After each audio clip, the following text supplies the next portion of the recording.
Iran के पास अब किस तरह के हथियार हैं और किस तरह के हथियारों का ईरान ने इस्तेमाल किया, ये जानने की कोशिश करते हैं। तो देखिए, ईरान आज से नहीं, वर्षों से इस युद्ध की तैयारी कर रहा है। और वैसे भी हर एक देश का एक बजट होता है, रक्षा बजट, जिसमें वो हर साल जो है हथियार खरीदते हैं। तो जब भी युद्ध शुरू होता है तो कोई भी समझदार जो स्ट्रेटजी बनाने वाले हैं, वो सबसे पहले जो इस्तेमाल करते हैं वो अपने पुराने हथियार इस्तेमाल करते हैं। और अमेरिका जैसे मजबूत देशों के खिलाफ ईरान ने यही स्ट्रेटजी अपनाई कि अपने पुराने जो प्रिमिटिव टाइप के हथियार थे, रॉकेट थे, उनका पहले इस्तेमाल किया। बीच बीच में एक आधुनिक और नए हथियार भी इस्तेमाल किए, वो अलग कहानी है। जब उनको एकदम प्रिसाइज मालूम पड़ता है कि यहाँ पे अटैक करना है, तभी वो हाई क्लास चीज़ें इस्तेमाल करते हैं, नहीं तो वो पुरानी जो अपनी स्टॉक है उसको निकालते रहते हैं। और ये पुराने स्टॉक निकाल के जैसे युद्ध और अगले चरण में पहुंचेगा, ईरान के हमले घातक और घातक होते जाएंगे और सरदर्द बढ़ाने वाले होते जाएंगे। और अब जो है, चूँकि ईरान वहाँ सस्टेन कर गया इस युद्ध में, एक झटके से उसका सफाया नहीं हुआ, इसलिए अब जो है उसको बहुत जगहों से मदद मिलनी शुरू हो जाएगी, खास करके चाइना से और रसिया से।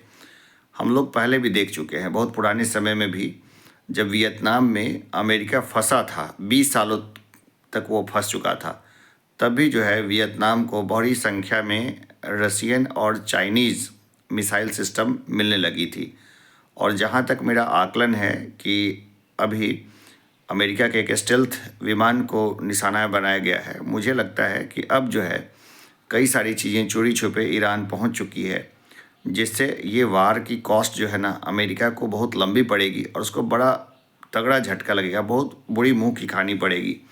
क्योंकि लीडरशिप जो है ईरान की, उसको ख़त्म करना और एक आइडियोलॉजी को ख़त्म करना, दोनों अलग अलग बात है। अभी ईरान में एक आइडियोलॉजी का शासन था, एक विचारधारा को, जो इतनी जल्दी धराशायी नहीं होता। रही इसराइल की बात, तो इसराइल जो है जिस तरीके से एग्रेसिव हो रहा है, उस हिसाब से बहुत ज़्यादा लॉस उसको लंबे समय में है। इसराइल को, उसके इजरायली नागरिकों को अनावश्यक रूप से पूरी दुनिया, सिर्फ तकनीक से आप कुछ नहीं कर सकते। और एक और चीज़ है, जैसे कि ये दोनों, इस युद्ध में अब धार्मिक एंगल शामिल है, जिसमें कि इसराइली मानते हैं कि उनके कोई अवतार लेकर के जो है वो आएंगे इस तरह से। तो ये धर्म युद्ध वगैरह का चोला पहनना, और इस तरह से ट्रंप जिस तरह से पादरियों को बुला करके वो हवन पूजन करवा रहे हैं वो वाइट हाउस में, वो दुनिया एक बैक गियर में जा रही है। और जो भी अक्लमंद लोग हैं वो तो मुंह बंद कर दिए हैं। अक्लमंद लीडर्स जो है वो दुनिया में उनका अभाव है, विजनरी लीडर्स जितने हैं वो हैं नहीं अभी।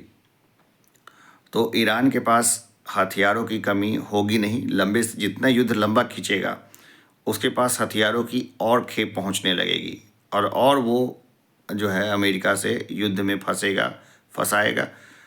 और इसका सबसे बड़ा नुकसान जो होगा वो होगा सभी को, पूरे वर्ल्ड में, आम लोगों तक को, हम लोगों तक जो है इसका नुकसान पहुंच चुका है। क्योंकि युद्ध का जो प्राइस है ना, हमेशा आम आदमी पे करता है। भले पर्यावरणीय कॉस्ट हो वो अलग है, और भले पैसे का मामला हो, भारत के भी बहुत सारे शेयर बाज़ार में बहुत ज़्यादा पैसे डूबे हैं, भारतीयों के डूबे, तेल महंगा होगा, बाकी चीज़ें होगी। और ये जिन लोगों ने युद्ध की थोपा है, यानी बेंजामिन नेतन्याहू और ट्रंप का परिवार या उनके उच्चाधिकारियों के परिवार, वो उनके पास कोई रिसोर्स की कमी नहीं है, तो उनका कोई नुकसान नहीं होने वाला है।